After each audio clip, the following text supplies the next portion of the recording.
there's this amazing restaurant revolution happening in Glens Falls, Mhm. and my heart and soul is here. This is born and raised. My family's here, so I really wanted to come back to Glens Falls and start a restaurant project here. Very, very grateful that it worked out like it did. Are you ready to ignite your business and achieve your full potential? Welcome to Building Success Stories, the podcast that empowers entrepreneurs and business leaders. I'm Ann Donnelly, and I've spent over 4 decades in the business world. I've witnessed firsthand the power of perseverance, innovation, and strategic thinking. On this podcast, we'll explore the stories of successful entrepreneurs and business leaders, and we'll delve into the practical strategies and mindset shifts that can propel your business to new heights. Get ready to be inspired, motivated, and equipped with the tools you need to build a thriving business.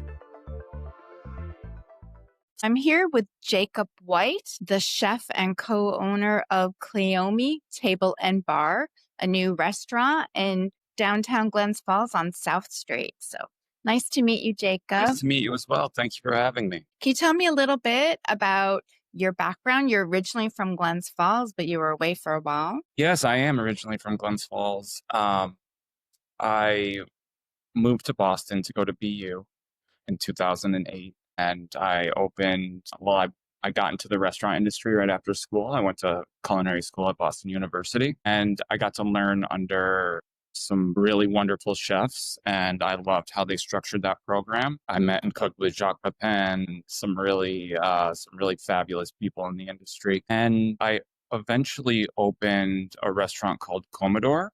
It was American Chilean small plates, and it was a wonderful neighborhood restaurant, very much a reflection of who I am as a person and who I am as a chef. And my business partner at the time and I decided to list the restaurant. We actually sold it when COVID was going on.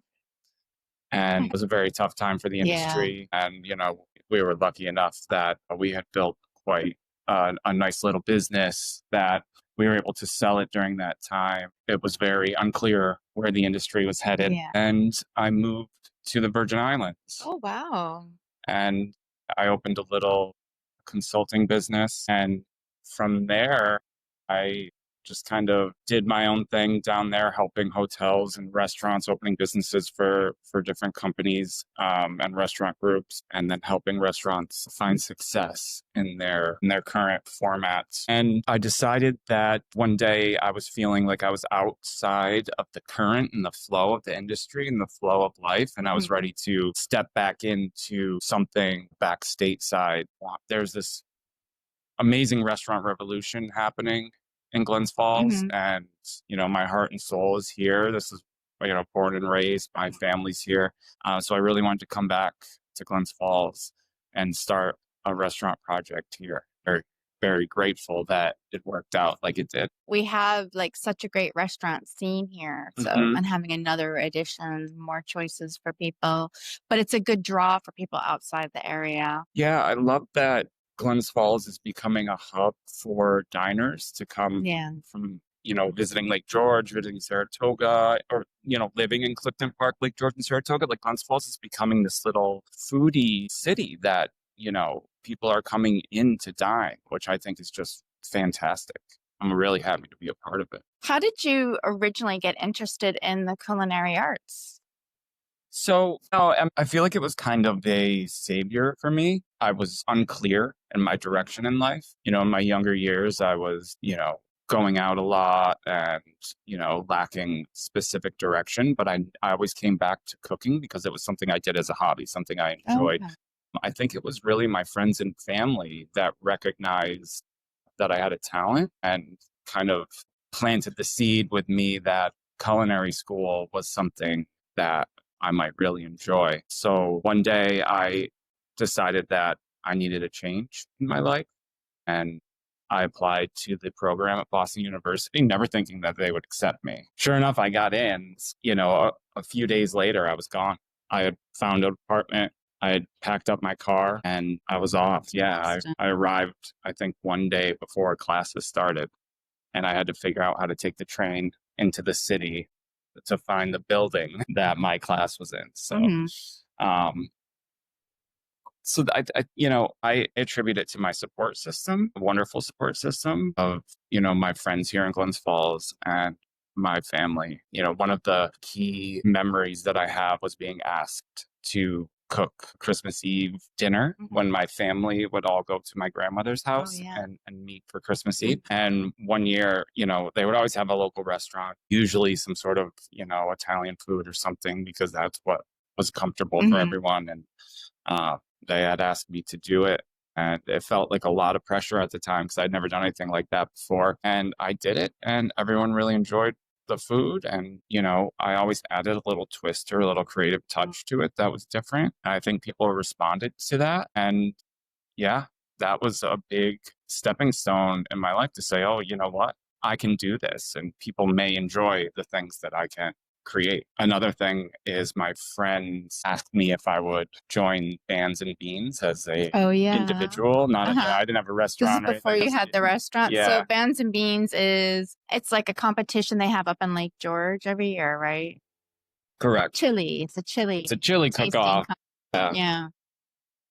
And I believe I won one of the categories. I don't remember exactly which one it was, but I think it was, they pick a few different winners in different categories. And I remember being called up on stage. So yeah, those two key points in my life kind of said that maybe this is the route. Maybe I can do this. So that was before you went to school? That was before culinary school. That's kind of the catalyst to say, all right, this is a life path that could lead me somewhere. That's great. So now you're back in Glens Falls, newly back here. The restaurant opened around Easter time, right? So what is the initial idea, like the concept of Cleome? Like the flower. It's also the name of my niece. Oh, nice. My older brother's daughter. We wanted to create a place where, people are so busy,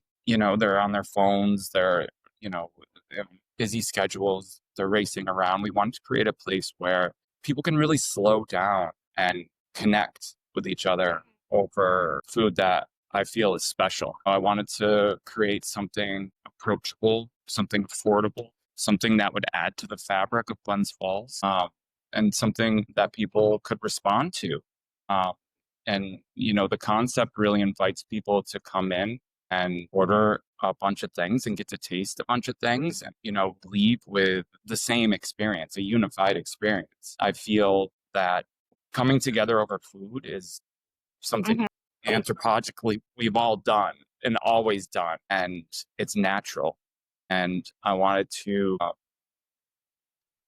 bring a place that's comfortable, approachable, and, where people could do just that, just come together over delicious food and then have a unified experience that they could talk about and share. So this is the place. Now, it used to be, I remember when I first moved here, it was 80K Fresh. I think it was called. I think that. And then, no, because they had a place here and across the hallway there. Yeah. So I did like a co-working thing a couple of times. And it was mostly like coffees and breakfasts. And I don't know if they might have been open for lunch also. And then it was Flight. And now it's Cleome. We serve creative twists on classic comfort food dishes, very much Southern inspired. We have, the real like farm milled grits and beans and grains, rice. We got Carolina Gold rice. I've really put a lot of effort in bringing, an authentic experience with a twist. Our collard greens with ham hocks, you do the pot liquor. They take 4.5, 5 hours to cook every time we make them. We really try to bring a sense of heart and soul and respect that, to where all of this, all these recipes originated, and then for me, I always have to put a little creative twist on the end, a little something that keeps your touch. Yeah. My synapse is firing, right? My brain's stimulated. It's opened with a 3-year aged New York cheddar cheese ice cream on the menu. Yeah, so that, people were coming in and asking for, and that's where my, creativity comes in. Is, I add a little something special. I'm very good with creating flavor profiles that people might not expect that they're going to like so much, but then they end up. Is Glens Falls ready for that? I believe so. Yeah. I believe we're here at the right time, bringing something as comfortable as cornbread and mac and cheese and pot pie, just having a little bit of something that makes us unique. Your touch to it. Yeah, I think that Glens Falls is totally ready.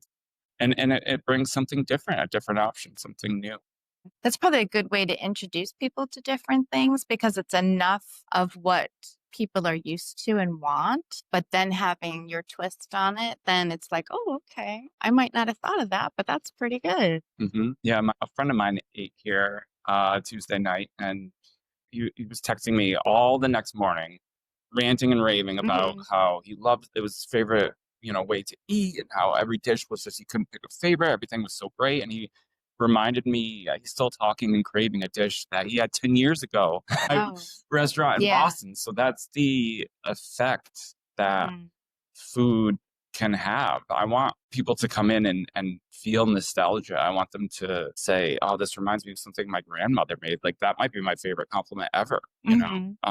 That's interesting. Yeah. Or something that, is unique in their craving sometime later, that, that creates a sense of nostalgia, which I think is closely tied to why we seek out delicious food. Yeah, that's what's special about food, I think, is that it brings us back to places. Like, I lived away. I lived in London for a while, and then I was in Ireland for a while. So it was a big food scene where I was in Ireland. And I craved the old American, there's a big controversy over like Hershey versus Cadbury chocolate. And I always preferred Hershey, but it was because it was from as a childhood. So I remembered those things. It's on you. Yeah. And even smells and things like that, and the way it makes you feel. And, you never really know when something like that is going to affect you that way. Like, currently I'm craving, this specific place down in the Caribbean that does seasoned rice and beans and chicken, and, and it's, I have very fond memories of, sitting there on their, seating area outside and having a rotisserie chicken. And yeah, it's unique to what they do, and it's delicious, and it, it imprinted on me for sure. And I take that, I feel as a chef, those are the moments that define the food that I cook, the ideas that I have. I don't go out to other fine dining restaurants seeking inspiration. It's my inspiration comes from those times that food has affected me in a beautiful way. And then I could try to go out and just, shut my mind off and just enjoy another chef's, I was going to ask you, can you turn off your business mind about it and just go and enjoy? I can, and finding ingredients it's not that they're difficult to find, and I'm really very excited to be able to walk down the street to the farmer's market again. Oh, that's so convenient for you. Yeah. When we were getting ready to open, I would go Saturday mornings and meet all of the farmers, the different people there. And I would buy things for my house because the restaurant wasn't open yet. But I'm really excited to be purchasing cooking ingredients that are grown locally, because that's very much in our ethos, is to feature produce and products. The whole bar and everything is tons of New York products. We have 6 taps over there that are all local breweries from New York and Vermont. So and my purveyors can find me a lot of the things that I like to use. It's just I have to order them. I have to give them another day. Oh, yeah. So it takes 2 days. Give them a bit of a challenge. Yeah. They're able to get it for you. But they're able to find it for me. Yeah. You're not stuck with, this is all I can get. No, not at all. I mean, there's so much available. And that, is a challenge in itself, because I work really hard to keep our food small. That's good. Because you were used to being in an urban area in Boston, but I'm sure the Virgin Islands probably had its challenges being and an island and Oh yeah. what you could get down there. Yeah, for sure. And now However, Glens Falls. that experience in my life has taught me that I don't need much, as far as, living my life and moving back to Glens Falls. I went through the drive-through at the pharmacy the other day and I was mind blown because it was just so convenient and easy. And I hadn't done that before, but, I don't, I realize that, I can do a lot with a little, and there's in life, I don't need things in excess. I can be very, and go out and fix my own Jeep in the driveway of my house. You know what I mean? Like I don't need to, rely on having things in abundance. So I feel that, that's a very, very good life lesson. And I bring that attitude to the kitchen and say, let's be as green as possible. Let's, really look at what our footprint is and how much waste we create as a business. I feel that, it's the right mindset in this industry to have, for sure. That's great. I want to invite everyone to come out, make a reservation or pop in, have dinner on our patio, come to the bar and have a drink, come in and experience what we offer. Because again, we really, really put a lot of heart and soul and effort and love into everything that we offer to our guests. And I'm really excited to have people come in and try. That's a great note to end on. Thank you so much. Thank you. Thank you for joining me in this episode of Building Success Stories. Are you ready to take your business to the next level? I've got you covered. Visit my website, AnnDonnellySuccessStories.com, to access additional resources and sign up for my newsletter. And to work with me directly, visit AnnDonnelly.com to learn more about my services as a fractional COO and business consultant. And don't forget to subscribe to this podcast on your favorite platform and never miss an episode. Until next time, keep building your success story.